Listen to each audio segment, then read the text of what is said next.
Senior सहाफ़ी और तज्ज़ियाकार हारून रशीद साहब इस वक्त हमारे साथ मौजूद हैं। उनसे भी ज़रा रहनुमाई हासिल करते हैं कि ये क्या होना चाहिए मुल्क की सूरत हाल में इस वक्त।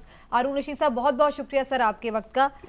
सबसे पहले चूँकि मुज़ाकरात की बात हो रही है, इसी पर आपकी राय लेना चाहूँगी सर। ये हमाद अज़हर साहब कहते हैं कि जी हमने इनसे मुज़ाकरात नहीं करने हुकूमत से, क्योंकि ये हकीकी फ़ैसला साज नहीं है, और दूसरी तरफ हुकूमत भी इंटरेस्टेड नहीं है और ना फ़िलहाल कोई उन्हें ज़रूरत महसूस हो रही है कि वो कमज़ोर पोजीशन में मौजूद पीटीआई से मुज़ाकरात करें। तो आपको लगता है मुज़ाकरात किसी तरह भी, किसी सतह पर भी किसी से होंगे? नहीं, वो प्लान ये है जो अब तक का अंदाजा है, कुछ मालूमात भी हैं कि 2 महीने दिए गए हैं इन्हें कि तहरीक इंसाफ को कुचल डालें, उसके बाद करेंगे बल्दियाती इलेक्शन। अंदाजा ये है, उसमें अंदाजा लगाएंगे, उसमें फिर दारोगीर करेंगे, कुछ लोगों को पकड़ेंगे, कुछ को मिलाएंगे, अंदाजा भी हो जाएगा। उधर जहांगीर तरीन लगे हुए हैं वो अपना मुर्गे जमा करने में, फिर वो परिंदे जमा समेट कर तो नवाज शरीफ से की तरफ जाएंगे। नवाज शरीफ तैयार नहीं है, वो कहते हैं कि भाई ये इनको अगर हम टिकट देंगे, अकोमोडेट करेंगे तो हमारे लोग कहाँ जाएंगे। तो अंदाजा ये है कि काफ लीग, जहांगीर तरीन ग्रुप और जरदारी साहब ये इकट्ठे होंगे। जरदारी साहब तकरीबन मालिक खौलिया की हालत में हैं, बेटे को वजीर आजम बनाने के लिए बार बार उसे अमेरिका भेजते हैं। लेकिन एक सवाल है बुनियादी, ये सब कुछ तो हो जाएगा और इसमें मुमकिन वो कुछ लीडर तो भगा दिए उन्होंने, लेकिन जो ताज़ा तरीन सर्वे हुए हैं, रैंडम से मुख्तसर से सर्वे हुए हैं शहरों में, वोटर तो टस से मस नहीं हुआ, वहीं का वहीं खड़ा है। तो ये प्लान किसी का कामयाब होता नजर आता नहीं है।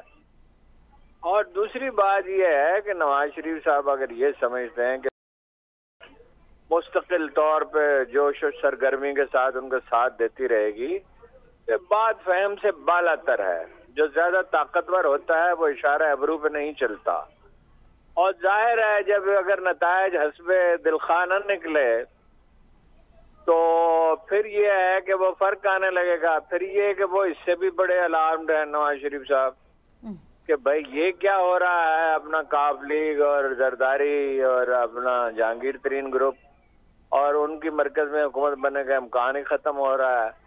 पंजाब में वैसे अनपॉपुलर है, सिंध में है ही नहीं, और बलूचिस्तान अलग थलग है, वो तो जो बड़ा अफ्रीक होगा उसके साथ जाएगा। बलूचिस्तान तो एस्टेब्लिशमेंट की तरफ देखता है।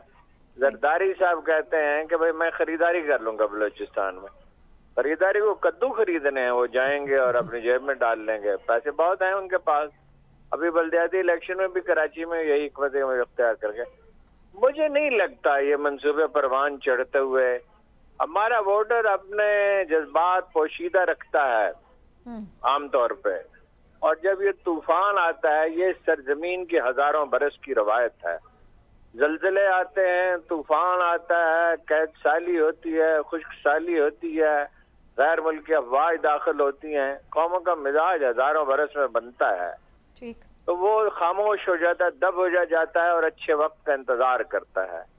2-3 माह ये कोशिश करेंगे, अगर वोटर डटा रहा, अगर पीटीआई के लोग सिर्फ एक चीज से बच जाएं, मायूसी से, और ये बार बार मैसेज खान साहब को देना चाहिए, उनके लीडरशिप को देना चाहिए कि भाई मायूसी का शिकार न हो, और उसके लिए क़यादत का मसला है। अभी से होमवर्क शुरू करें और क़यादत का इंतखाब करें। पहला इंतखाब तो दुरुस्त साबित नहीं हुआ, लेकिन अब देखें ना, नए लीडर इमर्ज हुए हैं। वो जो खातून है, उनका नाम क्या है, मेरे ज़हन से उतर गया, वो जिसको पकड़ा हुआ है मरियम नवाज के कहने पर, उसको मरियम नवाज के खिलाफ खड़े कर दें तो वो तकरीर तो वैसे ही अच्छी करती है। अच्छा, तो 2-3 है जो सोशल मीडिया पे एक्टिविस्ट थी, आप उनकी बात कर रहे हैं? हाँ, सनम जावेद और तैयबा राजा। सनम जावेद वो खड़ा कर दें मरियम के खिलाफ तो हैंड्स डाउन उसको हरा देगी। अच्छा, इसी तरह और लोग तलाश करें, ग्रुप बनाएं खामोशी के साथ, और कुछ और तरीके हैं जो जाहिर है टीवी पे डिस्कस नहीं कर सकते। एक आदमी, देखिए, शिकस्त लीडर को होती है, हीरो को नहीं होती। एक आदमी जिसके 70% वोट है, मिनिमम 60% है, और ये लोग इकट्ठे कैसे रहेंगे, ये मुत्तफिक उम्मीदवार कैसे खड़े करेंगे? हारून साहब ये फरमाइएगा कि ये तो बात ठीक है, आपकी 70% या 60% वोट हैं, लेकिन असल सवाल वही है जो आपने खुद भी फरमाया मायूसी का। तो क्या आप समझते हैं कि 2-3 महीने अगर यही सूरत हाल रही और लीडरशिप भी कोई उस तरह से एक्टिव ना हो सकी तो वो वोट उतने फीसद बाकी रहेगा? रखा जा सकता है, उसके तरीके होते हैं, उम्मीद बरकरार रखने के तरीके हैं। ये देखिए ना, आप सिर्फ इतना ही काम करें कि मायूसी के बारे में जो कुरान करीम के आयात और अहादीस हैं और तारीख की जो मिसालें हैं, वो सिर्फ इतना ही करें, एक ग्रुप बन जाए जिसका बेशक कोई ताल्लुक हेड ऑफिस से न हो, और वो ये सारी चीजें तलाश करें और कहेंगे सब्र का मुजाहरा करें, एहतियात का मुजाहरा करें, हिकमत का मुजाहरा करें, फिलहाल खामोश रहें और डोर टू डोर जाएं और लोग वर्करों से राब्ता रखें और उस दिन का इंतजार करें। इलेक्शन का ऐलान होते ही माहौल बदलने लगता है। लेकिन हारून रशीद साहब, ये इलेक्शन का ऐलान होगा जिस तरह आप कह रहे हैं, अगर वोटर इतना इंटैक्ट है पीटीआई का अभी तक, आखिर तो फिर हो गई ना। इनको अल्लाह ताला ने अपने खुदाई इख्तियारात तो नहीं दे दिए ना।